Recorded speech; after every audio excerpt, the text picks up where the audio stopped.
Cumpliendo la gran comisión de nuestro Señor Jesucristo de, por tanto, ir y hacer discípulos a todas las naciones, enseñándoles que guarden todas las cosas que os he mandado.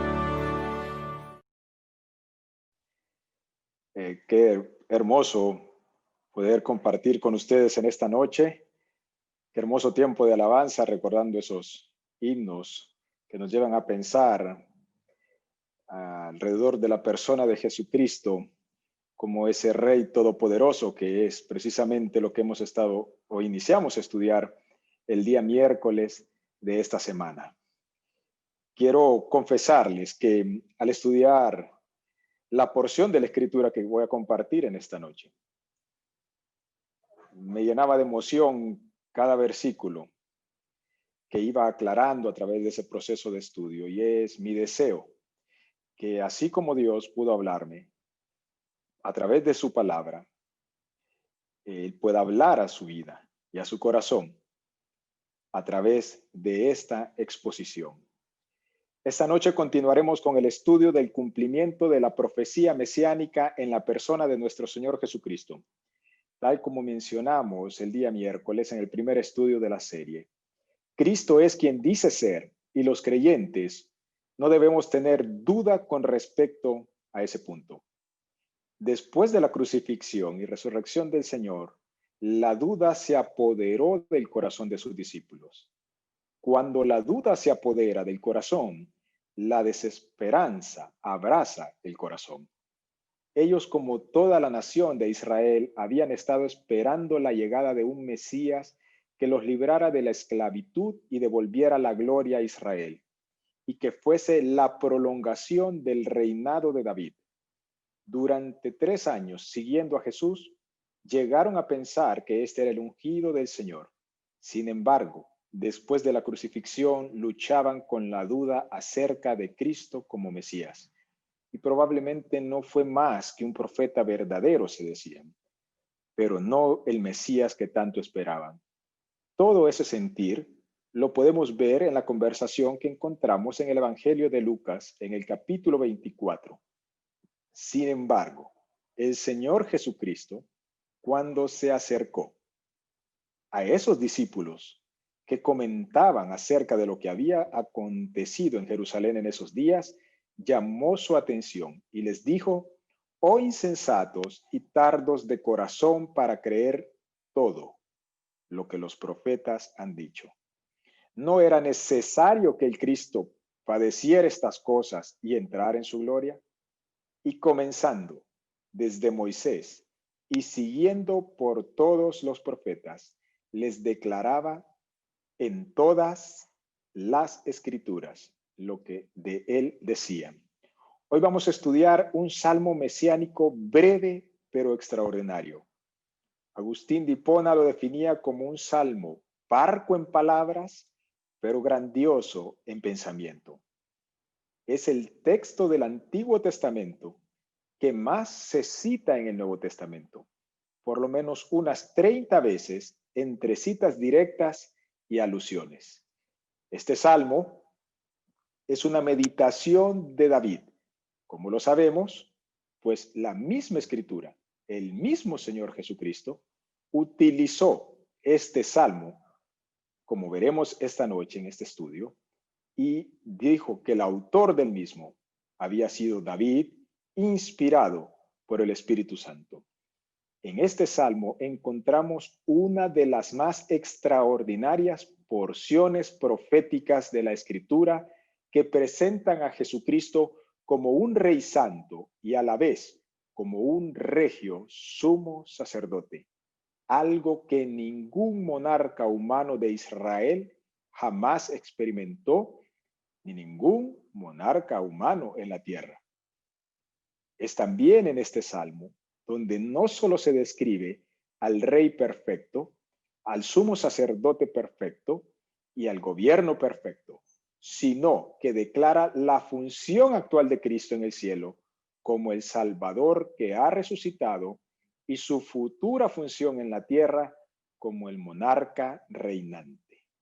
El salmo que estaremos estudiando en esta noche es el Salmo 110, así que quiero que tome su Biblia y se dirija a esta porción de la Escritura. Hoy en la mañana escuchaba un programa en el internet de esos predicadores clásicos y me gusta cómo empezaba él, siempre una enseñanza. Decía, tome papel y lápiz para que haga sus anotaciones. Así que lo invito a usted a hacer lo mismo y que se deleite en el estudio de esta noche. El Salmo 110 informa el argumento de la epístola a los hebreos. Esta es una carta que se dirige a una comunidad de creyentes con una vivencia espiritual poco profunda y que estaban cansados de las luchas que supone el caminar cristiano. Eran personas que llevaban tiempo en la fe, pero que sus piernas no daban más. Las dificultades de la vida habían apagado el entusiasmo inicial con que abrazaron el Evangelio y necesitaban el mensaje de un Jesús que ayuda activamente desde el cielo para que decanten por volver repetidamente a Él. Necesitaban saber que Cristo puede renovar su experiencia de la misericordia de Dios e impartir las fuerzas suficientes para los combates cada día. Y yo creo que muchas veces, en la actualidad, nosotros podemos sentirnos como esos receptores de la carta a los hebreos. Este salmo maravilloso aborda todos los aspectos del Evangelio. Ilumina 12 facetas de la multiforme gracia de Dios: la promesa y la fe, la aflicción y la paciencia, el señorío y la obediencia, el sustento y la dependencia, el conflicto y la valentía, la consumación y la búsqueda, la justificación y un nuevo comienzo, el rito y la mirada a Cristo, la transformación y el amor, el servicio y el mensaje, el sufrimiento y el fruto, la muerte y la gloria. Son 12 aspectos binomios en donde hay algo que Dios promete y algo con que el hombre responde.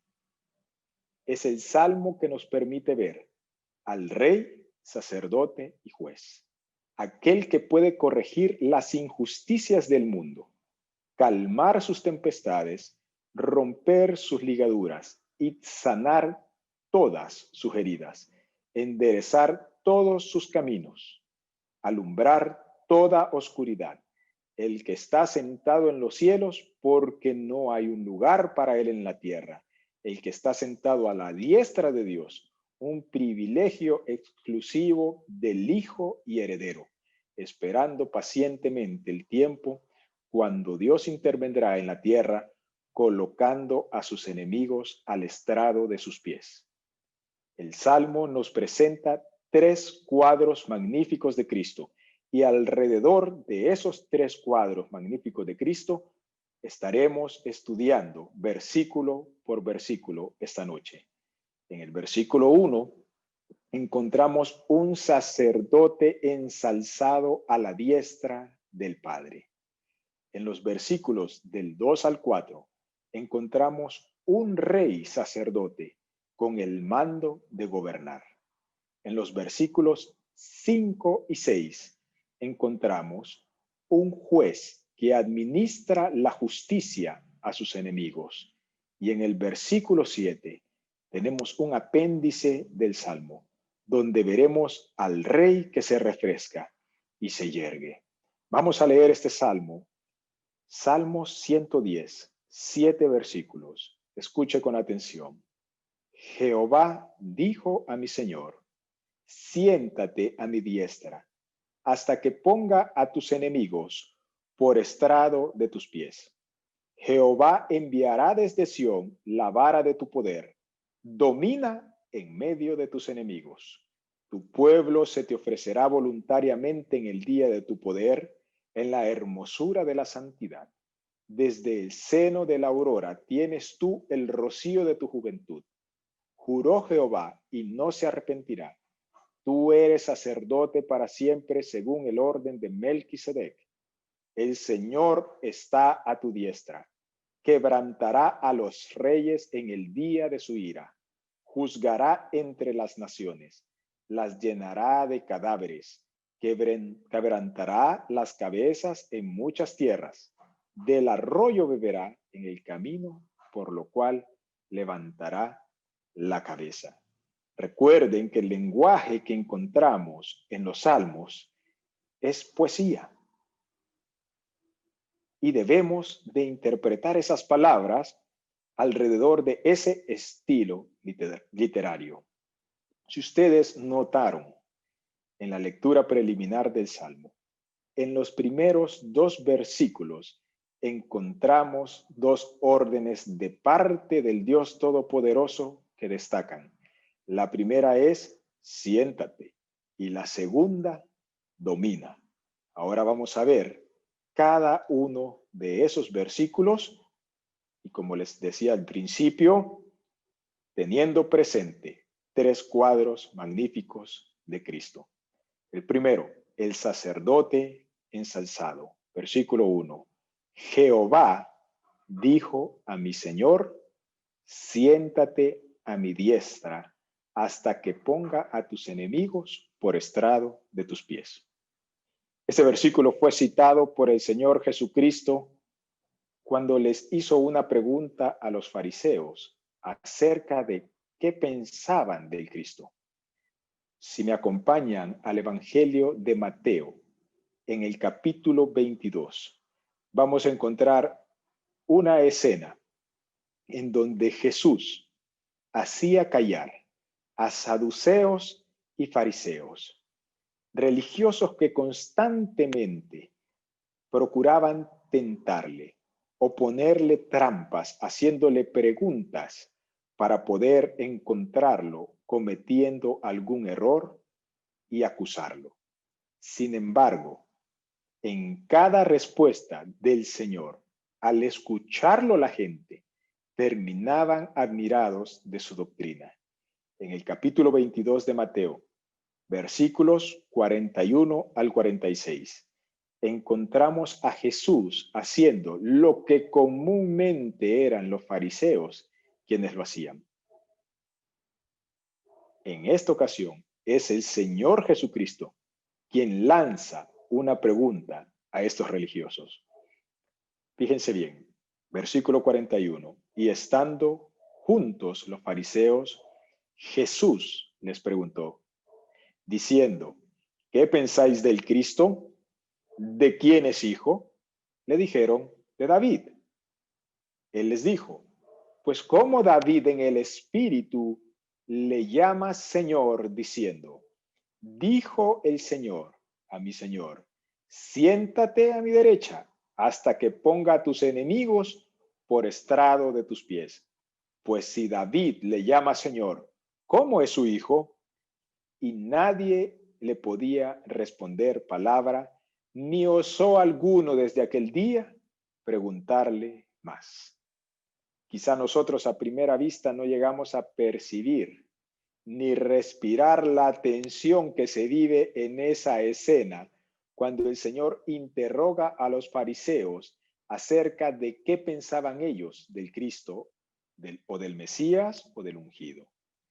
En Israel se vivía con la esperanza del Mesías. El título más corriente que le otorgaban era Hijo de David. En muchos pasajes de la Escritura nosotros vamos a encontrar personas que llamaban a Cristo con este título, Hijo de David.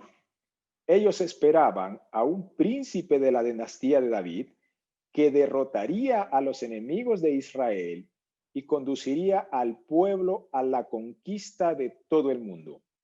Ellos esperaban a un Mesías en términos de poder y de una gloria nacionalista, en términos de poder político y en términos de poder militar. Cuando Jesús hace la pregunta a los fariseos, ellos responden en realidad como Cristo esperaba. Es hijo de David. Entonces Jesús cita el Salmo 110, versículo 1, y todos estaban de acuerdo que ese texto se refería al Mesías. Ahora, en el texto del Salmo encontramos un primer Señor en la referencia, y ese primer Señor es Dios. Y encontramos un segundo Señor. La palabra para ese segundo Señor, utilizada en el idioma original, es Adonai, y hace una referencia al Mesías. Eso supone decir que David llama Señor al Mesías. Pero si el Mesías es hijo de David, ¿cómo puede llamar David a su propio hijo Señor? Eso puso en un conflicto a los fariseos cuando Jesús hizo la pregunta. La conclusión obvia es que sería inadecuado decir que el Cristo es hijo de David, sino el Señor de David. Lo que Cristo está diciendo acá es que no basta llamar al Mesías hijo de David, y no basta con creer que es un príncipe de la dinastía de David y un conquistador terrenal, sino que deben ir más allá, porque el Mesías es Señor de David. Y aquí surge la pregunta, ¿qué es lo correcto? El Mesías es hijo de Dios. Y entiéndase esto como el que tiene la misma naturaleza divina. Se ha dicho que este es el oráculo de Jehová a su Adonai, pero que nuestro idioma no logra transmitir la majestad de la comisión. David nos presenta una escena en los concilios de la deidad, nada menos que un mensaje del Padre al Hijo. Encontramos al Señor sentado a la diestra de Dios, y no como algunos piensan, que está sentado ahí para descansar, sino que se sienta a la diestra de Dios como uno que gobierna, un Mesías victorioso que gobierna desde el cielo, mientras el Padre pone a todos sus enemigos por estrado de sus pies. Esa es una figura que nos muestra a todos los enemigos derrotados. Ninguno de esos enemigos podrá nunca destronarlo, así se lo propongan. Queridos hermanos, en estas fechas navideñas, muchos piensan en un Jesús niño, como el que estaba en el pesebre, y otros piensan de él como un Cristo crucificado. Pero la palabra de Dios nos está mostrando que debemos de pensar en Cristo de forma majestuosa, un rey que gobierna con autoridad y que derrota a todos sus enemigos. Quiero que me acompañen a la carta de los Hebreos. En esta carta maravillosa encontramos 4 referencias de Cristo sentado a la diestra de Dios, ejerciendo su función. La primera la encontramos en Hebreos capítulo 1, versículos del 1 al 5. Hebreos capítulo 1, versículos del 1 al 5.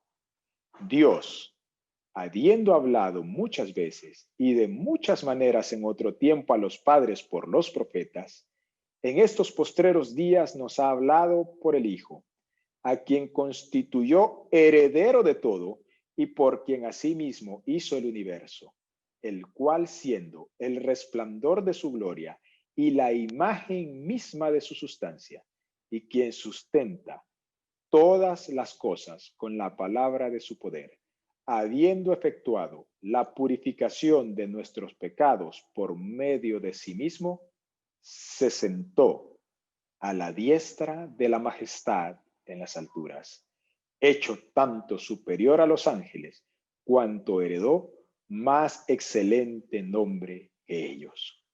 Dios ha dado una revelación completa y definitiva por medio del Señor Jesucristo, y éste se ha sentado a la diestra como purificador de nuestros pecados. Más adelante, en la misma carta a los Hebreos, capítulo 8, versículos 1 y 2. Ahora bien, el punto principal de lo que venimos diciendo es que tenemos tal sumo sacerdote, el cual se sentó a la diestra del trono de la majestad en los cielos, ministro del santuario y de aquel verdadero tabernáculo que levantó el Señor y no el hombre. El Señor se ha sentado a la diestra del Padre como sumo sacerdote, permitiendo que nos acerquemos a Dios. Hebreos capítulo 10, versículos del 11 al 14. Y ciertamente, todo sacerdote está día tras día ministrando y ofreciendo muchas veces los mismos sacrificios que nunca pueden quitar los pecados. Pero Cristo, habiendo ofrecido una vez para siempre un solo sacrificio por los pecados, se ha sentado a la diestra de Dios. De ahí en adelante, esperando hasta que sus enemigos sean puestos por estrado de sus pies, porque con una sola ofrenda hizo perfectos para siempre a los santificados. Aquí tenemos al Señor sentado a la diestra del Padre, como oferente del sacrificio que perfeccionó para siempre a los santificados. Y por último, Hebreos capítulo 12, versículos del 1 al 3. Por tanto, nosotros también, teniendo en derredor nuestra tan grande nube de testigos, despojémonos de todo peso y del pecado que nos asedia, y corramos con paciencia la carrera que tenemos por delante, puestos los ojos en Jesús, el autor y consumador de la fe, el cual por el gozo puesto delante de él sufrió la cruz, menospreciando el oprobio, y se sentó a la diestra del trono de Dios. Aquí tenemos al Señor sentado a la diestra del trono de Dios, como pionero y consumador de la fe. Él es el ejemplo e inspiración de una fe semejante a su pueblo. Así que el Señor Jesucristo se ha sentado a la diestra del trono de Dios para gobernar y no para descansar. Es en la misma epístola a los Hebreos donde Cristo es presentado de dos maneras, según la figura de Aarón y según el orden de Melquisedec. En el capítulo 9 de la carta a los Hebreos, nosotros encontramos toda una fase sacrificadora del sacerdocio de Aarón. Cuando se llevaba a cabo el rito del día de la expiación, que se describe en el Pentateuco, en el capítulo 16 del libro de Levítico, Aarón entraba 3 veces al lugar santísimo, vestido de lino fino. Entraba primeramente con el incienso que dejaba frente al expiatorio, luego con la sangre de un becerro que ofrecía por sí y por su familia, y finalmente entró con la sangre del sacrificio por la culpa, la cual esparcía una vez sobre el propiciatorio y 7 veces delante del mismo. Y eso tipificaba la gran obra de la propiciación ante Dios. Hecho esto, él procedía al altar donde le esperaba el macho cabrío. Colocando las manos sobre la cabeza del animal, él confesaba todos los pecados, iniquidades y transgresiones del pueblo. Y luego el animal era conducido por un hombre apto al desierto y abandonado en tierra no habitada. Y esto tipificaba la sustitución y la remoción del pecado confesado.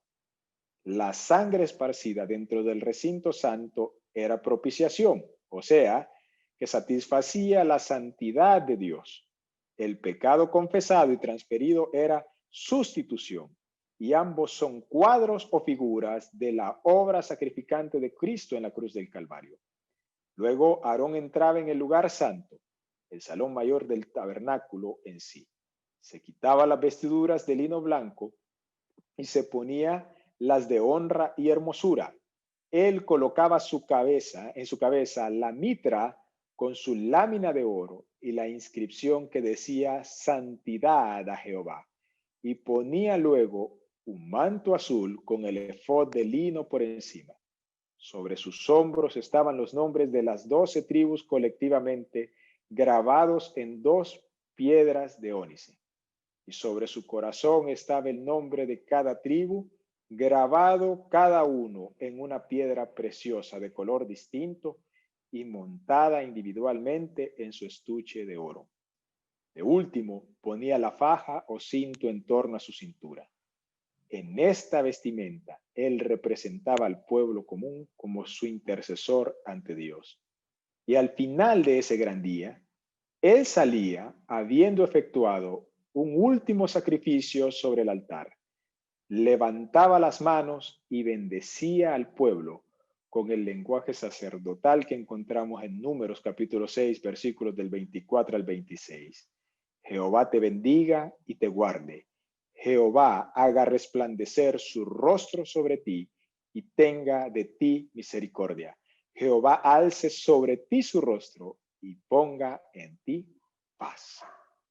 Hebreos capítulo 9 es el cumplimiento del día de la expiación, comenzando con el incenciario de oro dentro del velo y terminando con las palabras: Cristo fue ofrecido una sola vez para llevar los pecados de muchos y aparecerá por segunda vez sin relación con el pecado para salvar a los que le esperen. Como sacerdote, ahora el Señor sobre su trono realiza una obra tripartita en beneficio de su pueblo. Juan dice que es nuestro abogado en Primera de Juan capítulo 2 versículo 1 y que se ocupa de nuestros pecados. Como intercesor se ocupa de nuestras súplicas y lo podemos encontrar en Hebreos capítulo 7 versículo 24 y 25. Y como gran sumo sacerdote se ocupa de nuestras tribulaciones. Hebreos capítulo 4 versículos del 14 al 16 dicen así: tenemos un sumo sacerdote que fue tentado en todo según nuestra semejanza, pero sin pecado. Acerquémonos pues confiadamente al trono de la gracia para alcanzar misericordia y hallar gracia para el oportuno socorro. Si bien es cierto que el sacerdocio de Cristo es según el orden de Aarón en cuanto a su sacrificio e intercesión, a la vez está en contraste con ese ministerio terrenal. Aarón fracasó en muchos aspectos. A él no le fue dado el sentarse en las ceremonias. Tuvo que realizarlas año con año. Al final, Aarón fue vencido por la muerte, pero nuestro sumo sacerdote, en cambio, es sin pecado. Se ha sentado sobre el trono y ha ofrecido un solo sacrificio por los pecados para siempre.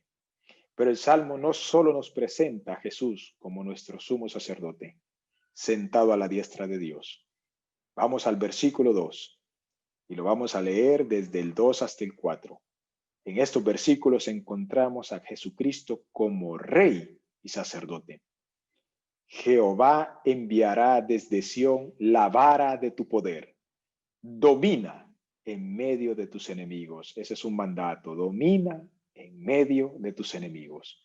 Tu pueblo se te ofrecerá voluntariamente en el día de tu poder, en la hermosura de la santidad.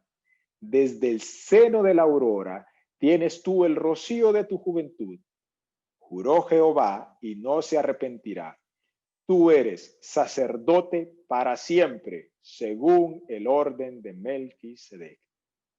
La orden siéntate en el versículo 1 es seguida por la orden de dominar en el versículo 2.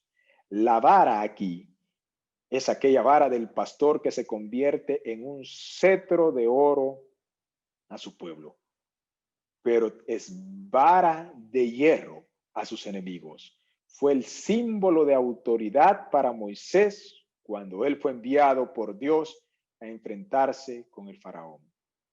Jehová impone su autoridad desde Sión. La idea es que se proclama un mensaje acerca de lo que ha ocurrido en Sión. Sión en la Escritura es el lugar del sacrificio de Abraham. Y ese mensaje tiene como efecto la imposición de la autoridad del Señor en algunos corazones. La imagen de la palabra con autoridad, como una vara que sale de Sión, ocurre varias veces en el Antiguo Testamento. Los profetas dicen que Jehová rugirá desde Sión, que la ley del Señor saldrá de Sión y que el Señor herirá la tierra con la vara de su boca. La aplicación de la vara, es decir, la imposición de la autoridad, ocurre mediante la proclamación del mensaje. Otros pasajes usan la proclamación de Cristo con un ejercicio del poder divino, porque el Evangelio es poder de Dios. Dios somete el corazón con el anuncio de la gravedad del pecado y la suficiencia del sacrificio de Cristo como sustituto. El que cree se somete a Jesucristo como Señor para que sea también su Salvador. La noticia acerca de la provisión de un sustituto que libra al pueblo de Dios de la muerte se proclama. Y esa es una buena noticia para todo aquel que cree. Es nuestro evangelio. Es el evangelio en el que hemos creído. Y se une así por la fe todo aquel que cree a la descendencia de Abraham. La noticia procede del lugar de los hechos. Moriah, luego llamado Sión. Alguien la predica, los que son libertados del pecado y que comparten el mensaje con otros. Y el mensaje cautiva la imaginación de algunos que obedecen de corazón a lo que significa. Que la paga del pecado es muerte, pero que Dios ha provisto un sustituto adecuado. Y ese es el poder del evangelio. Así que note que Cristo es un rey que domina por medio de su poder, de la vara de su poder, en medio de sus enemigos. Y esto es bastante interesante porque muchos enemigos se pueden levantar, pero no pueden ni podrán jamás contra él. Los reyes hacían guerra y no dejaban a sus enemigos. Sin embargo, aquí encontramos la figura de este rey y sacerdote en medio de todos sus enemigos, pero dominando. Y eso me lleva a recordar las palabras del Señor Jesucristo con respecto a la iglesia, cuando dice, edificaré mi iglesia y las puertas del Hades no prevalecerán contra ella. El reino de Cristo ha penetrado en el campamento del enemigo y desde ahí opera. El siguiente versículo del Salmo dice, tu pueblo se te ofrecerá voluntariamente en el día de tu poder, en la hermosura de tu santidad. Otra traducción de ese texto es, tus tropas se ofrecerán de forma voluntaria en el día que tú despliegues tu poder. ¿Qué es de un rey sin pueblo? ¿Qué es de un rey sin sus seguidores? El resultado de la mediación sacerdotal de Cristo sería toda una multitud de personas redimidas que al final de la historia tendrían su voluntad plenamente alineada con los deseos de Dios. Tu pueblo se te ofrecerá voluntariamente. Cristo no necesita de mercenarios para que se unan a sus filas. Quienes vienen a Cristo y se someten a Él, vienen de forma espontánea y libremente después de que Cristo ha vencido en sus corazones. La frase en la hermosura de la santidad corresponde en lo que a su carácter se refiere. El atavío de los sacerdotes en vestimentas santas. Los santos, quienes acompañarían a Cristo en el día de la manifestación de su gloria cual sacerdote rey, constituirán un sacerdocio real de por sí. Dirigiéndose al pueblo de Israel el Señor en Éxodo capítulo 19, versículo 6, les dice, vosotros me seréis un reino de sacerdotes y gente santa. Y tocante a la iglesia, Pedro escribió, sois linaje escogido, real sacerdocio, nación santa. El apóstol Juan, en la dedicación inicial del Apocalipsis, dice, al que nos amó y nos lavó de nuestros pecados con su sangre y nos hizo reyes y sacerdotes para Dios su Padre. A él sea gloria e imperio por los siglos de los siglos. Amén. Tu pueblo se te ofrecerá voluntariamente en el día de tu poder, en la hermosura de la santidad.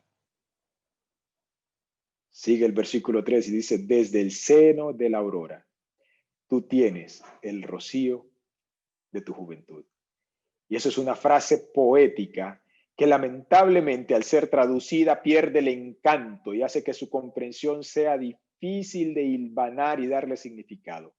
Pero cuando observamos todo el contexto del Salmo hasta este punto y reconocemos que es un Salmo de coronación donde el rey se le ha dispuesto un trono, se le ha dado un cetro y gobierna poderosamente y se le ha asegurado un pueblo, entonces aquí tenemos una promesa maravillosa hecha a este rey. Tú mantienes siempre el esplendor. Ciertos líderes en sus días de juventud han conducido a sus tropas a la batalla y por la fuerza de su voz y la fortaleza de sus cuerpos han inspirado con valor a sus hombres. Pero un viejo guerrero que tiene sus cabellos grises, que comienza a estar decrépito y ya no puede guiar a los hombres a la batalla, ni mucho menos animarlo. No sucede así con Cristo. Él tiene todavía el rocío de su juventud. El mismo Cristo que condujo sus tropas a la batalla en su primera juventud, las conduce ahora. El brazo que hirió al pecador con su palabra hiere ahora. Está tan lleno de energía como lo estuvo antes.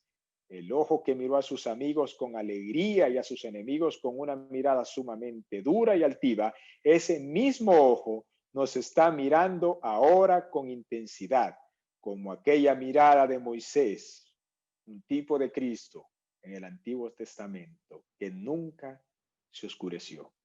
Él tiene el rocío de su juventud. Cristo fue Dios sobre todas las cosas, bendito por los siglos en su juventud y lleno del poder del Todopoderoso. Y Él es exactamente lo mismo ahora. Él no es un viejo Cristo, no es un Cristo gastado, sino que todavía es nuestro líder. Él es tan joven como siempre. El mismo rocío, la misma frescura se encuentran en torno a Él. Él siempre tiene el rocío de su juventud. Él que habló de tal manera que jamás hombre alguno ha hablado como este hombre. Otra vez, cuando venga para hablar de nuevo, hablará exactamente como lo hizo antes. Él tiene el rocío de su juventud personalmente. Y llegamos al versículo 4 del Salmo. El versículo que tiene la explicación más linda de todas y la interpretación más linda de todas en 3 capítulos del Nuevo Testamento. Qué maravilloso pensar que un versículo tan corto necesite de explicación 3 capítulos enteros. Juró Jehová y no se arrepentirá. Tú eres sacerdote para siempre, según el orden de Melquisedec. Este versículo nos presenta el punto céntrico y mayor del Salmo. Es el núcleo, es el alma y es la esencia de nuestra fe. Dios ha hecho un juramento ancestral, hacer de Cristo nuestro rey sacerdote. Un juramento de Dios no es cualquier cosa. un juramento suyo establece su decreto eternamente. ¿Se da cuenta de lo que eso implica? Para que se haga una idea, eso implica que el pacto que Dios ha hecho en Cristo no lo puede romper ni siquiera Dios mismo. Cristo ha sido hecho sacerdote para siempre. Él es nuestra roca firme, Él es nuestra seguridad. Y note que esta afirmación está en tiempo presente. El único tiempo posible tratándose de Dios, porque para Él el tiempo no existe. Tú eres, entiende esa expresión como tú eres y siempre serás por todas las edades. Luego le dice el orden, según el orden de Melquisedec. Hay solo 3 porciones de la Escritura en que se habla acerca de Melquisedec. En Génesis capítulo 14, versículos del 17 al 24, donde se presenta el relato histórico de Melquisedec. En este Salmo 110, versículo 4, donde se presenta proféticamente. Y en Hebreos, capítulos que van del 5 al 7, donde se presenta doctrinalmente. La explicación del sacerdocio de Cristo según el orden de Melquisedec la encontramos en la carta a los Hebreos desde el capítulo 5 hasta el capítulo 7. En el capítulo 5 de esa carta, el escritor explica que ninguno puede hacerse sacerdote por voluntad propia, sino que un sacerdote es tomado por Dios de entre los hombres para que esté en la misma condición, debilidad, y a causa de esa condición pueda presentar sacrificios por sus pecados y por los del pueblo. Cuando uno lee Hebreos capítulo 5, versículo 1, dice, porque todo sumo sacerdote de entre los hombres es constituido a favor de los hombres en lo que a Dios se refiere, para que presente ofrendas y sacrificios por los pecados, para que se muestre paciente con los ignorantes y extraviados, puesto que él también está rodeado de debilidad, y por causa de ella debe ofrecer por los pecados, tanto por sí mismo como también por el pueblo. Y nadie toma para sí esta honra, sino el que es llamado por Dios, como lo fue Aarón. El autor de los Hebreos luego muestra cómo Cristo cumple a cabalidad las condiciones de su sacerdocio. Versículo 5 de ese mismo capítulo de Hebreos. Así tampoco Cristo se glorificó a sí mismo haciéndose sumo sacerdote, sino el que le dijo, tú eres mi hijo y yo te he engendrado hoy. Como también dice en otro lugar, tú eres sacerdote para siempre, según el orden de Melquisedec. Aquí encontramos entonces al autor de la carta explicando el versículo 4 del Salmo 110. Y Cristo en los días de su carne, dice el versículo 7, ofreciendo ruegos y súplicas con gran clamor y lágrimas, al que le podía librar de la muerte, fue oído a causa de su temor reverente. Y aunque era hijo, por lo que padeció, aprendió la obediencia, y habiendo sido perfeccionado, vino a ser autor de eterna salvación para todos los que le obedecen, y fue declarado por Dios sumo sacerdote, según el orden de Melquisedec. Fíjense, él no escogió su tarea, Dios lo llamó, pasó por las experiencias más amargas y nos comprende en todas nuestras cualidades y debilidades. En Getsemaní nosotros encontramos a un Cristo orando y suplicando con gran clamor y lágrimas, aprendiendo obediencia. Eso significa que Jesús padeció todas las cosas, experimentó todas las cosas y se sujetó a la voluntad del Padre. Y otra palabra interesante de las que leímos en esos versículos de Hebreos es cuando dice, fue perfeccionado.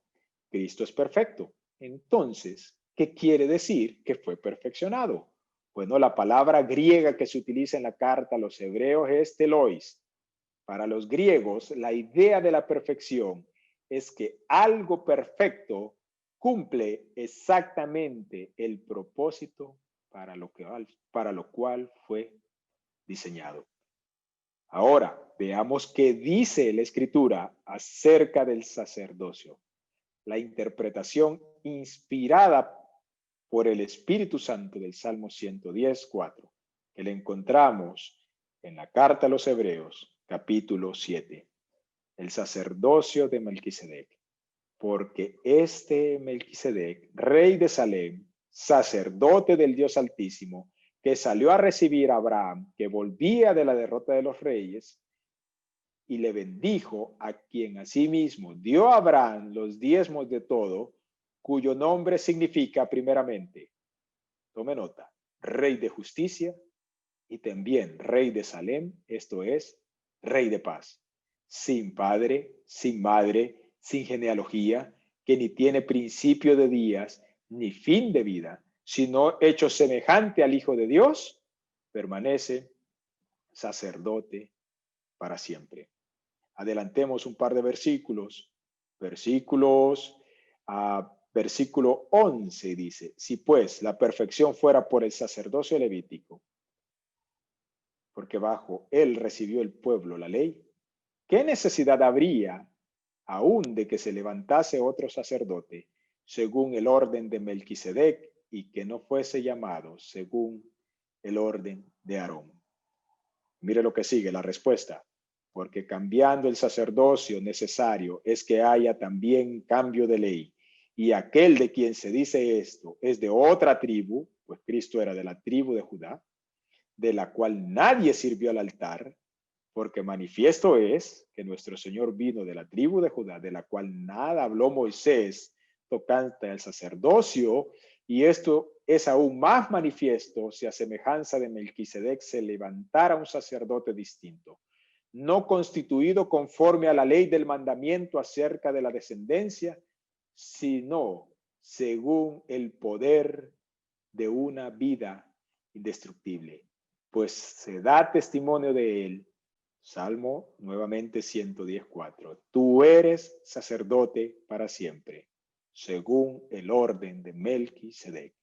Queda pues abrogado el mandamiento anterior a causa de su debilidad e ineficacia, pues nada perfeccionó la ley, y de la introducción de una mejor esperanza por la cual nos acercamos a Dios. Y esto no fue hecho sin juramento, porque los otros ciertamente sin juramento fueron hechos sacerdotes, pero este con el juramento del que le dijo, juró el Señor y no se arrepentirá. Tú eres sacerdote para siempre, según el orden de Melquisedec. Y por tanto Jesús es hecho fiador de un mejor pacto. Mire lo que dice el versículo 25, por lo cual también salva perpetuamente a los que por él se acercan a Dios. El sacerdocio de Melquisedec fue excepcional, porque nadie lo precedió, ni nadie lo sucedió. Aparece misteriosamente, no se conoce su genealogía, ni su fecha de nacimiento, no se hace mención de su muerte, bendice a Abraham, recibe su diezmo y desaparece sigilosamente de la escena, desvaneciéndose entre honores que muestran que era mayor que el patriarca de la nación escogida. La característica sobresaliente de él es que era tanto un rey como un sacerdote. Melquisedec era un personaje verdadero, histórico, pero el factor importante es esa combinación en él de sacerdocio y realeza, que son dos oficios que Dios ha separado en lo que al hombre se refiere. Recuerdan, al rey Usías intentó realizar las dos funciones y Dios le castigó y fue leproso hasta el día de su muerte. Segunda de Crónicas, capítulo 26. Sin embargo, Dios ha reservado para una sola cabeza la mitra sacerdotal junto con la diadema real, y esta es la cabeza de su Hijo amado. Cristo es nuestro sumo sacerdote y rey. Cristo vendrá cual sacerdote rey, y una vez subyugados sus enemigos, recogerá su cetro y reinará de mar a mar. Vamos acercándonos al final del Salmo. En los últimos versículos encontramos al Señor como juez. El Señor está a tu diestra, quebrantará a los reyes en el día de su ira, juzgará entre las naciones, las llenará de cadáveres, quebrantará las cabezas en muchas tierras, del arroyo beberá en el camino, por lo cual levantará la cabeza.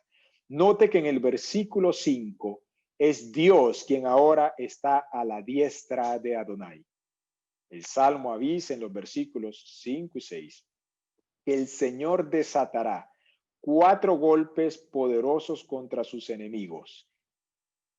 Quebrantará a los reyes en el día de su ira. La idea de quebrantar denota una victoria total, una confusión absoluta sobre sus enemigos. Herirlos con heridas incurables para que se caigan sin posibilidad de levantarse jamás. Note además que hace mención de un día, el día de su ira. Así como hubo un día para su gracia, hay un tiempo también señalado para la ira del Señor. Luego, juzgará entre las naciones. Y esto hace referencia a que todas las naciones sentirán su poder. Terminada la batalla, se realizará el juicio de esas naciones. Mateo 25, 31 al 46 dice: cuando el Hijo del Hombre venga en su gloria y todos los santos ángeles con él, entonces se sentará en su trono de gloria y serán reunidos delante de él todas las naciones. Apartará los unos de los otros, como aparta el pastor las ovejas de los cabritos, y pondrá las ovejas a su derecha y los cabritos a su izquierda. Las naciones serán juzgadas conforme a lo que han hecho con los mensajeros que llevaron el evangelio del reino. Aquellas que recibieron el mensaje procederán al reino, pero aquellas que rechazaron a Cristo y en la persona de sus siervos procederán al juicio eterno. Tercero, amontonará cadáveres en las contiendas encarnizadas del evangelio. Todos sus oponentes caerán hasta que el campo de batalla quede sembrado de cadáveres. Esto es una descripción profética de la destrucción final de todas las fuerzas rebeldes a Dios y la derrota de todos los postulados impíos. Sin embargo, de haber reyes que literalmente se opongan al Señor con medios humanos y armas de guerra, el resultado será su derrota aplastante y la destrucción de todas sus fuerzas. El cuarto, quebrantará las cabezas en muchas tierras. Dios golpeará en la cabeza a muchos, aplastará los más grandes poderes que se le resistan y herirá no solo a los hombres corrientes, sino de manera especial a los que gobiernen y reinen. Las naciones que no admitan a Cristo como su cabeza se encontrarán con que sus gobernantes y líderes políticos son impotentes para protegerlas. Ni el monarca ni la nación más poderosa de la tierra podrá eludir la espada del Señor. Ni el príncipe que hoy gobierne sobre los hijos de desobediencia será capaz de escapar sin una herida mortal. Todos los engañadores que han sido y sigan siendo cabezas de pueblos van a caer y Jesús va a reinar y ellos van a perecer. Terminamos el Salmo en el versículo 7 con un apéndice: del arroyo beberá en el camino, por lo cual levantará la cabeza. La cabeza levantada de un Cristo conquistador está en contraste con la cabeza magullada del versículo 6. En su humillación terrenal, él dijo: las zorras tienen guaridas y las aves de los cielos nidos, mas el Hijo del Hombre no tiene dónde recostar la cabeza. Pero aquí encontramos a un Cristo erguido. La referencia a la bebida del arroyo en el camino puede ser la ocasión cuando los 300 hombres de Gedeón, antes de entrar en batalla, lamieron el agua. En vez de beber acostados, ellos guardaron vigilia, listos para enfrentar al enemigo. O posiblemente David estaba pensando en su propia experiencia en la cueva de Adulán cuando, rechazado y nostálgico, él reflexionó en voz alta: ¿quién me diera a beber del agua del pozo de Belén que está junto a la puerta? Y 3 hombres valientes, sin haber sido obligados al hacerlo, se levantaron para dejar la fogata, envainar sus espadas, penetrar a la línea de los filisteos y traer agua a David. Contemplando los 3 que habían arriesgado sus vidas a favor suyo, David se negó a beber el agua. Ese gesto de devoción había convertido simbólicamente el agua en sangre, y David lo derramó como libación delante de Jehová. Y él no olvidó quizás aquella hazaña al llegar a ser el rey, y la misión de aquellos valientes que recibieron un galardón apropiado. Carlos Spurgeon dice de ese versículo: su cabeza será levantada en señal de victoria, y con ella y en ella será levantado también su pueblo. En otro tiempo fue un varón de dolores, pero cuando regrese por segunda vez, lo hará con la cabeza erguida en señal de triunfo. Que todos sus santos se regocijen con él. Erguidos y levantad vuestra cabeza, porque vuestra redención está cerca. Vamos a orar. Señor, te damos gracias en esta noche por tu palabra, por porciones de la Escritura como este Salmo que nos recuerdan quién tú eres, que nos recuerdan que nuestras vidas te pertenecen a ti, el Rey, sacerdote y juez. Que en nuestros corazones debe haber un deseo profundo, Señor,